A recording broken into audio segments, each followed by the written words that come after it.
What's up, you guys? Welcome back to the channel.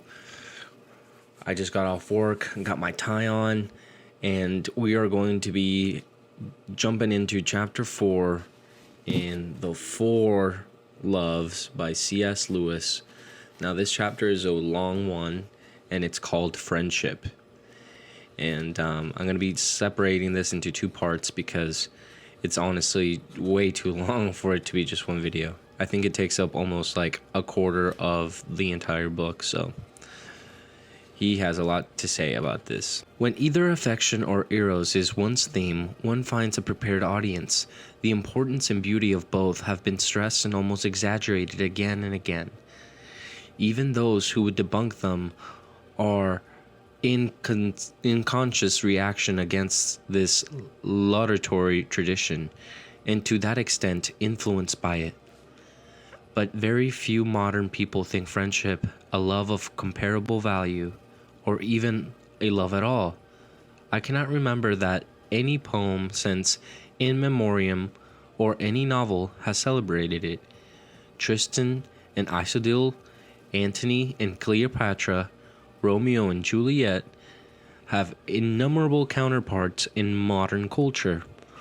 David and Jonathan, Pylades and Orestes, Roland and Oliver, Amis and Emile have not. To the ancients, friendship seemed the happiest and most fully human of all loves, the crown of life and the school of virtue. The modern world, in comparison, ignores it. We admit, of course, that besides a wife and a family, a man needs a few friends.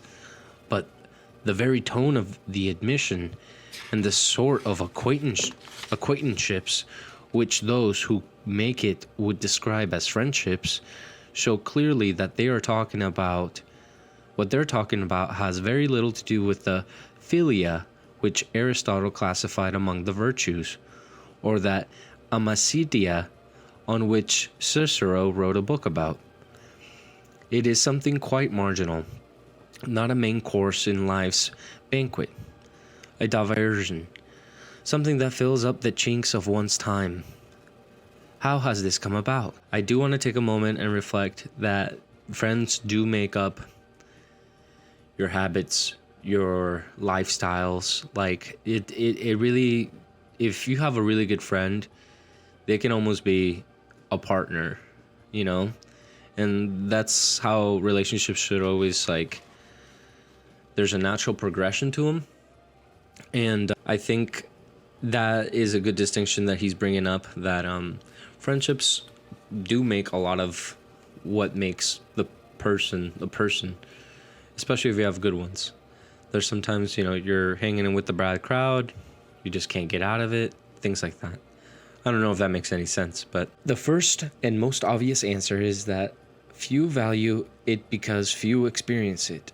And the possibility of going through life without the experience is rooting in that fact which separates friendship so sharply from both other loves. Friendship is, in a sense, not all derogatory to it. The least natural of loves, the least instinctive, organic, biological, gregarious, and necessary.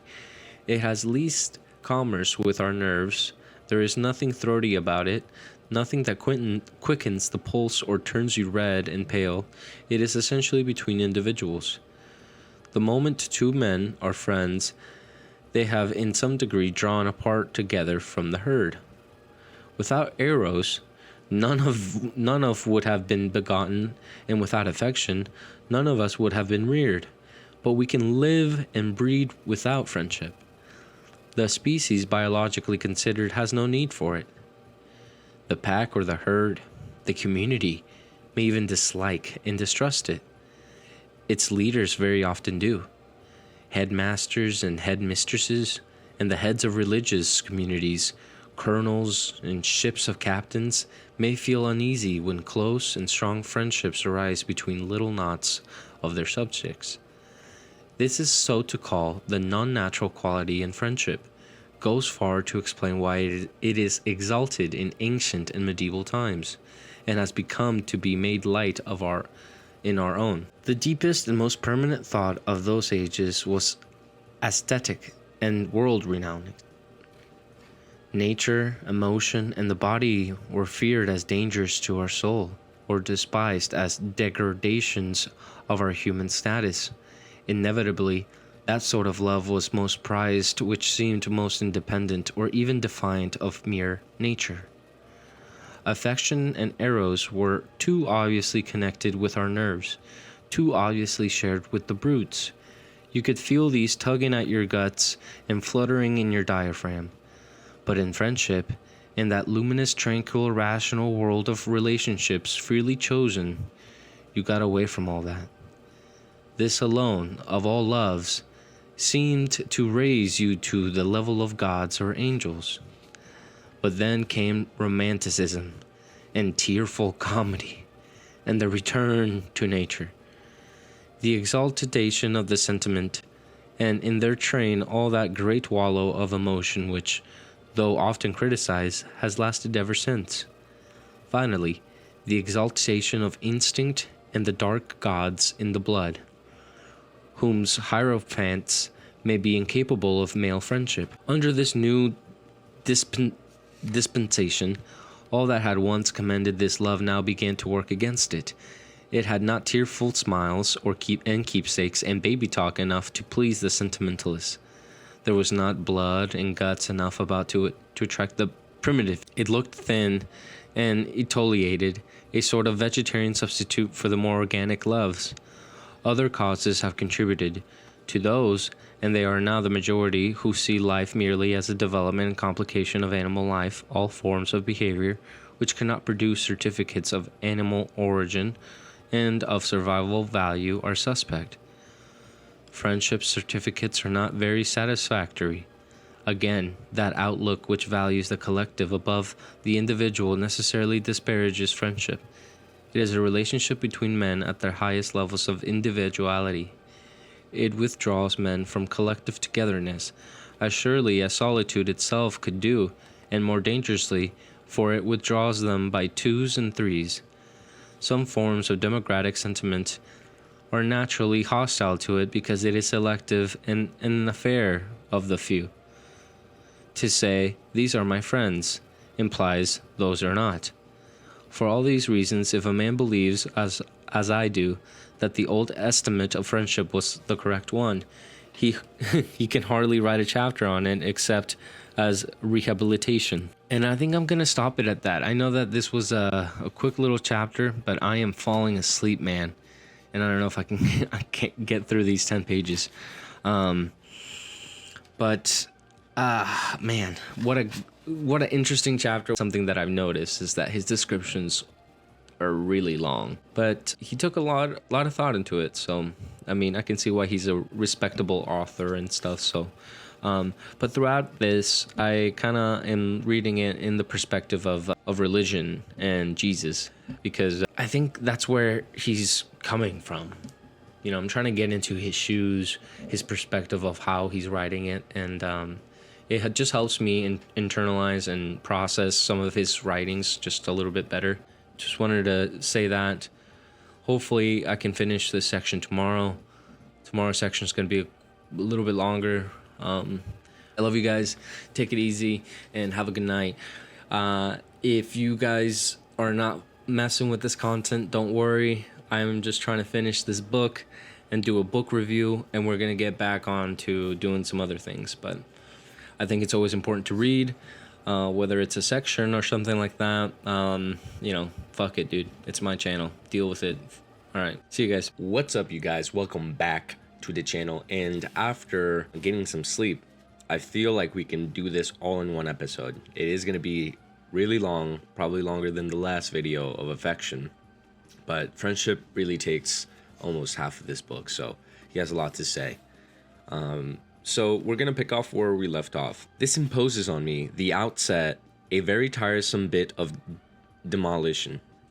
It has actually become necessary in our time to rebuke the theory that every firm and serious friendship is really homosexual. Which, by the way, holy shit, taking a little step back, it's crazy that even back in the day, people were calling you gay because you were just friends with your homie. Like, people just were ruthless back in the day. The dangerous word really is here important. To say that every friendship is consciously and explicitly homosexual would be too obviously false. The wiseacres take refuge in the less palpable charge that it really is unconsciously, cryptically, and some Pickwickian sense homosexual. And this, though it cannot be proved, can never of course be refuted. The fact that no positive evidence of homosexuality can be discovered in behavior of two friends does not disconcert the wiseacres at all.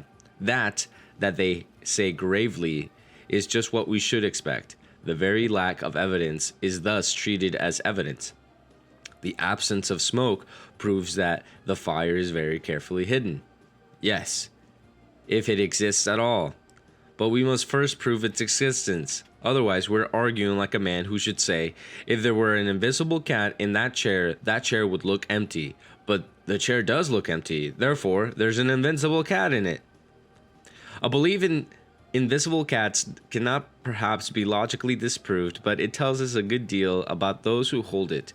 Those who cannot conceive friendship as a substantive love, but only as a disguise or an elaboration of eros, betray the fact that they have never had a friend.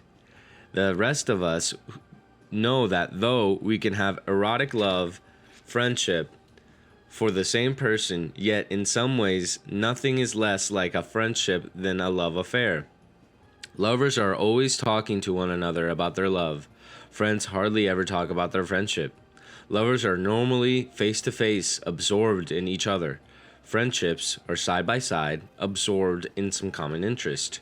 Above all, eros, while it lasts, is necessarily between two only, but two, far from being the necessary number for friendship, is not even the best. And the reason for this is important. Lamb says somewhere that if three friends, A, B, and C, if A should die, then B loses not only A, but A part in C, while C loses not only A, but A's part in B. In each of my friends, there is something that only one other friend can fully bring out. But by myself, I am not large enough to call the whole man into activity. I want other lights than my own to show all his faces. Now that Charles is dead, I shall never again see Roland's reaction to specifically Caroline's joke. Far from having more of Roland, having him to myself, now that Charles is away, I have less of Ronald. Hence, true friendship is the least jealous of two loves. Two friends delight to be joined by a third, and three by a fourth. If only the newcomer is qualified to become a real friend, then they can say, as the blessed souls in Dante, here comes one who will augment our loves. For in this love, to divide is not to take away. Of course, the scarcity of kindred souls, not to mention practical considerations about the size of rooms and the audibility of voices, set limits to the enlargement of the circle. But within those limits, we possess each friend, not less, but more as the number of those with whom they share him increases. In this, friendship exhibits a glorious nearness by resemblance to heaven itself, where the very multitude of the blessed, which no man can number, increases the fruition which each has of God. For every soul, seeing him in her own way, doubtless communicates that unique vision to all the rest. That, says an old author, is why the seraphim in Isaiah's vision are crying, "Holy, holy, holy," to one another. Isaiah 6:3. The more we thus share the heavenly bread between us, the more we should all have. The homosexual theory, therefore, seems to me not even plausible. This is not to say that friendship abnormal eros have never been combined. Certain cultures at certain periods seem to have tended to the contamination. In warlike societies, it was, I think, especially likely to creep into the relation between the mature brave and his young armor-bearer squire. The absence of woman while you were on the warpath had no doubt something to do with it, in deciding if we think we need or can decide where it crept in and where it did not. We must surely be guided by the evidence when there is any, and not by any prior theories. Kisses, tears, and embraces are not only in themselves evidence of homosexuality, the implications would be, if nothing else, too comic. Harthroar embracing Beowulf, Johnson embracing Boswell, a pretty flagrantly heterosexual couple, and all those hairy toughs of Centurions in Tactinius clinging to one another and begging for last kisses when the legion was broken up. All pansies? If you can believe that, you can believe anything. On a broad historical view, it is, of course, not demonstrative gestures of friendship among our ancestors, but the absence of such gestures in which our society that calls for some special explanation. We, not they, are out of step. I have said that friendship is the least biological of our loves. Both the individual and the community can survive without it. But there is something else, often confused with friendship, which the community does need. Something which, though not friendship, is the matrix of friendship. In early communities, the cooperation of males as hunters or fighters was no less necessary than the begetting and rearing of the children. A tribe where there was no taste for the one would die no less surely than a tribe where there was no taste for the other. Long before history began, we men have gotten together apart from the woman and done things we had to. And to like doing what must be done is a characteristic that has survival value. We not only had to do things, we had to talk about them. We had to plan for the hunt and the battle. When they were over, we had to hold a post-mortem and draw conclusions for future use. We liked this even better. We ridiculed or punished the cowards and the bunglers. We praised the star performers. We revealed in technicalities he might have known he'd never get near the brute, but not with the wind that way. You see, I had a lighter arrowhead, and that's what I did it. What I always say is, stuck him just like that, you see? Just the way I'm holding this stick. In fact, we talked shop. We enjoyed another's society greatly. We braves, we hunters, all bound together by shared skill, shared danger, and hardships. Estratic jokes, away from the women and children, as some wag has said, Paleolithic man may or may not have a club on his shoulder, but he certainly had a club of the other sort. It was probably part of his religion, like that sacred smoking club, where the savages in Malavil's Taipi were famously snug every evening of their lives. What were the women doing meanwhile? How should I know? I am a man and never spied on the mysteries of the Bonadia. They certainly had often rituals from which men were excluded. When, as sometimes happens, agriculture was in their hands, they must, like the men, have had common skills, toils, and triumphs. Yet perhaps their world was never as empathetically feminine as their menfolk was masculine. The children were with them, perhaps the old men were there too, but I am only guessing. I can trace the prehistory of friendship only in the male line. This pleasure in cooperation, in talking shop, in the mutual respect and understanding of men who daily see one another tested, is biologically valuable. You may, if you like, regard it as a product of the gregarious instinct. To me, that seems a roundabout way of getting at something which we all understand far better already than anyone has ever understood the word instinct, something which is going on this moment in dozens of wardrooms, bar rooms, common rooms, messes, and golf clubs. I prefer to call it companionship, or clublibness. This companionship is, however, only the matrix of friendship. It is often called friendship, and many people, when they speak of friends, mean only their companions. But it is not friendship in the sense I give to the word. By saying this, I do not at all intend to disparage the merely clubbable relationship. We do not disparage silver by distinguishing it as gold. Friendship arises out of mere companionship, when two or more of the companions discover that they have in common some insight or interest, or even taste which the others do not share, and which, till that moment, each believed to be his own unique treasure or burden. The typical expression of opening friendship would be something like, "What? You too? I thought I was the only one."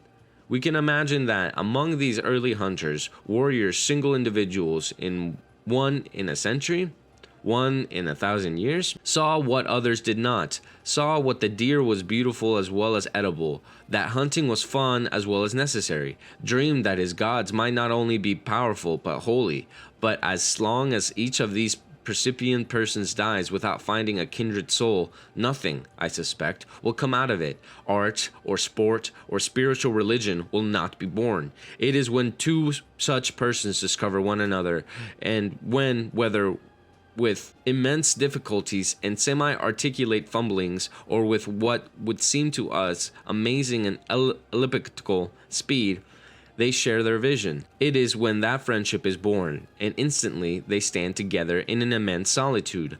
Lovers seek for privacy. Friends find this solitude about them, this barrier between them, the herd. Whether they want it or not, they would be glad to reduce it. The first two would be glad to find a third. In our own time, friendship arises in the same way. For us, of course, the shared activity and therefore the companionship in which friendship supervenes will not often be a bodily one like hunting or fighting. It may be a common religion, common studies, common profession, even a common recreation. All who share it will be our companions, but one or two or three who share something will be our friends. In this kind of love, as Emerson said, "Do you love me?" means, do you see the same truth? Or at least, do you care about the same truth? The man who agrees with us that some question, little regarded by others, is great of importance, can be our friend. He need not agree with us about the answer. Notice that friendship thus repeats on a more individual and less societal necessary level the character of the companionship which was its matrix. The companionship was between people who were doing something together, hunting, studying, painting, or what you will. The friends will still be doing something together, but something more inward, less widely shared, and less easily defined. Still hunters, but of some immaterial quarry, still collaborating, but in some work the world does not, or not yet, take account of it. Still traveling companions, but on a different kind of journey. Hence, we see pictures of lovers face to face, but friends side by side, and their eyes look ahead. That is why those pathetic people who simply want friends can never make any. The very condition of having friends is that we should want something else besides friends. Where the truthful answer to the question, "Do you see the same truth?" would be, "I see nothing. And I don't care about the truth. I only want a friend." No friendship can arise, though affection, of course, may. There would be nothing for the friendship to be about, and the friendship must be about something, even if it were only about enthusiasm for dominoes or white mice. Those who have nothing they can share nothing. Those who are going nowhere can have no fellow travelers. When the two people who thus discover that they are on the same secret road are of different sexes, and friendships which arises between them will easily may pass in the first half hour into erotic love. Indeed, unless they are physically repulsed but to each other, or unless one or both already loves elsewhere, it is almost certain to do sooner or later. And conversely, erotic love may lead to friendship between the lovers. But this, so far from obliterating the distinction between the two loves, puts it in an even clearer light. If one who was first, in the deep and full sense, your friend, is then gradually or suddenly revealed as your lover, you will certainly not want to share the beloved's erotic love with any third. But you will have no jealousy at all about sharing the friendship. Nothing enriches an erotic love as a discovery of that beloved can deeply, truly, and spontaneously enter friendship with the friends you already had. To feel that not only are you two united by erotic love. Anyway, we got interrupted. We had a call. Now we're just kind of get back into it. I want to say I like what he's saying. Okay, and we're back. We got interrupted there for a little bit, but we're just going to jump right into it. And now suppose it is possible that you were offered the choice between two futures. Either you two will cease to be lovers but remain forever joint seekers of the same God, the same beauty, the same truth, or else, losing all that, you will retain as long as you live the raptures and the ardors, all the wonder and the wild desire for eros. Choose which you please. Which would you choose? Which choice should we not regret after we had made it? I have stressed the unnecessary character of friendship, and this, of course, requires more justification than I have yet given it. It could be argued that friendships are practical value to the community. Every civilized religion began in a small group of friends. Mathematics effectively began when a few Greek friends got together to talk about numbers and lines and angles. What is now the Royal Society was originally a few gentlemen meeting in their spare time to discuss things which they, and not many others, had a fancy for. What we call now the Romantic movement once was Mr. Wordsworth and Mr. Collinger talking instantly, at least Mr. Coleridge was, about a secret vision of their own. Communism, Tractarianism, Methodism, the movement against slavery, the Reformation, the Renaissance might perhaps be said, without much exaggeration, to have begun in the same way. There is something in this, but nearly every reader would probably think that some of these movements were good for society and some were bad. The whole list, if accepted, would tend to show at best that friendship is both a possible benefactor and a possible danger to the community. And even as a benefactor, it would have not so much survival value as what we may call civilization value, would be something in the Aretian phase, which helps the community not to live, but to live well. Survival value and civilization value coincide at some points and in some circumstances, but not in all.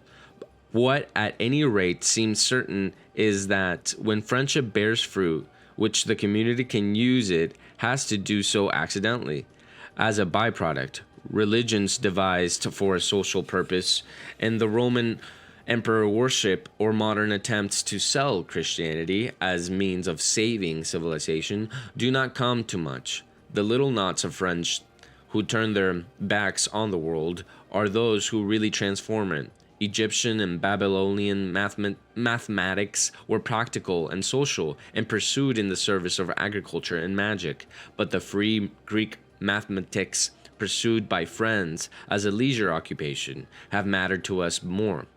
Others, again, would say that the friendship is extremely useful, perhaps necessarily for survival. To the individual, they could produce plenty of authority. Bear is back without brother behind it, and there is a friend that sticketh closer than a brother. But when we speak thus, we are using friend to mean ally. In ordinary usage, friend means, or should mean, more than that. A friend will, to be sure, prove himself to be also an ally when an alliance becomes necessary, will lend or give when we are in need, nurse us in sickness, stand up for us among our enemies, do what we can for our widows and orphans. But such good offices are not the stuff of friendships. The occasions for them are almost interruptions. They are in one way relevant to it, in another not. Relevant because you would be a false friend if you would not do them when the need arose. Irrelevant because the role of a benefactor always remains accidental, even a little alien to that of a friend. It is almost embarrassing, for friendship is utterly free from affection's need to be needed. We are sorry that any gift or loan or night watching should have been necessary, and now, for heaven's sake, let us forget all about it and go to the things we really want to talk about or want to do. Even gratitude is no enrichment to this love. The stereotyped, don't mention it, here expresses we really feel. The mark of perfect friendship is not that help will be given when the pinch comes, of course it will, but that having been given, it makes no difference at all. It was a distraction, an anomaly. It was a horrible waste of time, always too short, that we had together. Perhaps we had only a couple hours in which to talk, and God bless us, 20 minutes of it had been devoted to affairs. For of course, we do not know what our friends' affairs at all. Friendship, unlike Eros, is uninquisitive. You become a man's friend without knowing or caring whether he is married or single or how he earns his living. What have all these unconcerning things matter of facts to do with the real question? Do you see the same truth? In a circle of true friends, each man is simply what he is, stands for nothing but himself. No one cares about the twopence, about anyone else's family, profession, class, income, race, or previous history. Of course, you will get to know about most of these things in the end, but casually, they will come out bit by bit. To furnish an illustration or an analogy to serve as pegs for the anecdote, never for their own sake, that is the kingliness of friendship.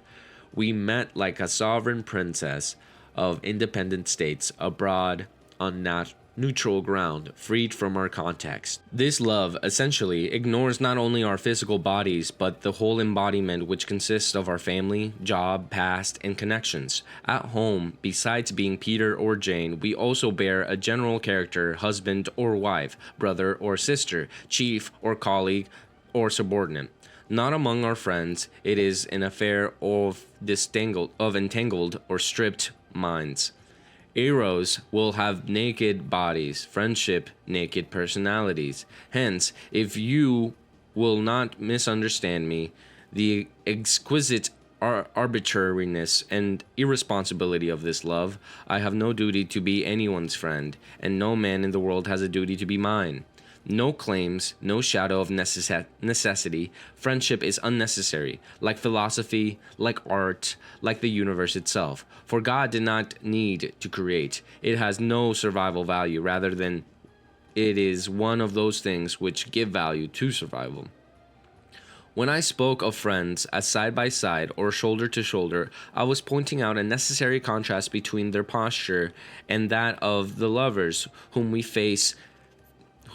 picture face to face. Beyond that contrast, I do not want the image pressed.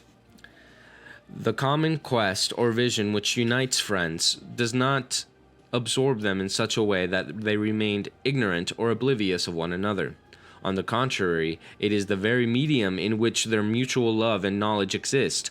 One knows nobody as well as one's fellow. Every step of the common journey tests his mettle. And the tests are tests we fully understand because we are undergoing them ourselves.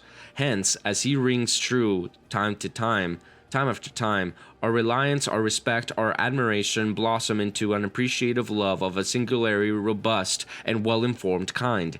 If, at the outset, we had attended more to him and less to the thing our friendship is about, we should not have come to know or love him so well.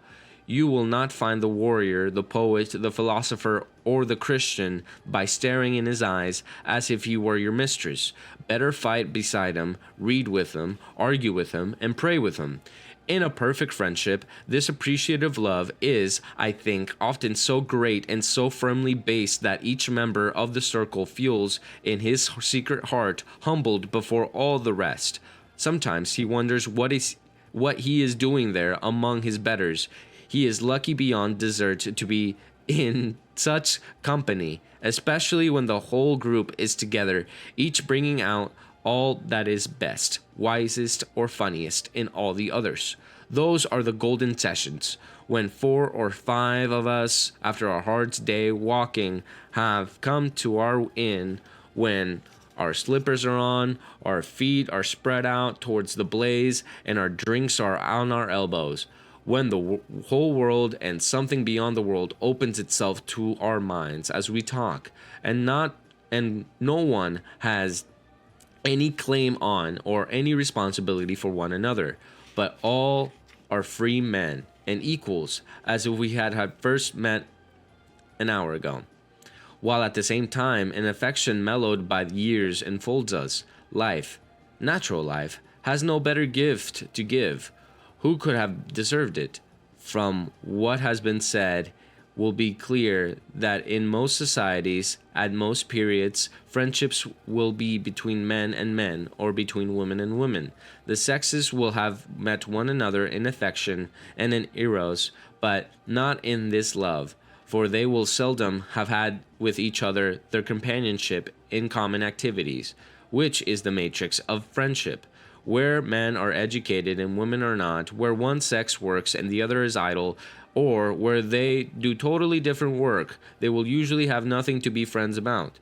But we can easily see that this is a lack rather than anything in their natures, which excludes friendship. For where they can be companions, they can also become friends. Hence, in profession, like my own, where men and women work side by side, or the mission field, or among authors and artists, such friendships is common. To be sure, what is offered as friendship on one side may be mistaken for eros on the other, with painful and embarrassing results, or what begins as friendships in both may become also an eros. But to say that something can be mistaken for or turn into something else is not to deny the difference between them. Rather, it implies it. We should not otherwise speak of turning into or being mistaken for. In one respect, our own society is unfortunate. A world where men and women never have common work or a common education can probably get along comfortably enough. In it, men turn to each other, and only to each other, for friendship, and they enjoy it very much. I hope that the women enjoy their feminine friends equally. Again, a world where all men and women had sufficient common ground for this relationship could be comfortable. At present, however, we fall between two stools. The necessary common ground, the matrix, exists between the sexes in some groups but not in others. It is notably lacking in many residual suburbs. In a plutocratic neighborhood where the men have spent their whole lives in acquiring money, some at least of the women have used their leisure to develop an intellectual life, have become musical or literary. In such places, the men appear among the women as barbarians among civilized people. In other neighborhood, you will find the situation reverse. Both sexes have indeed been to school, but since the men had such more serious education, they have become doctors or lawyers or clergymen, architects, engineers, or men of letters. The women are to them as children are to adults. In neither neighborhood is a real friendship between the sexes at all probable, but this, though, is an impoverishment, would be tolerable if it were admitted and accepted. The peculiar trouble of our own age is that men and women in this situation, haunted by rumors and glimpses of happier groups where no such chasm between the sexes exists, and the bedeviled by the egalitarian idea that it is possible for some ought to be, and therefore is, possible to all, refuse to acquiesce in it. Hence, on one hand, we get the wife as school marm, the cultivated woman who is always trying to bring her husband up to her level. She drags him to concerts, would like him to learn more dancing, and invites cultivated people to the house.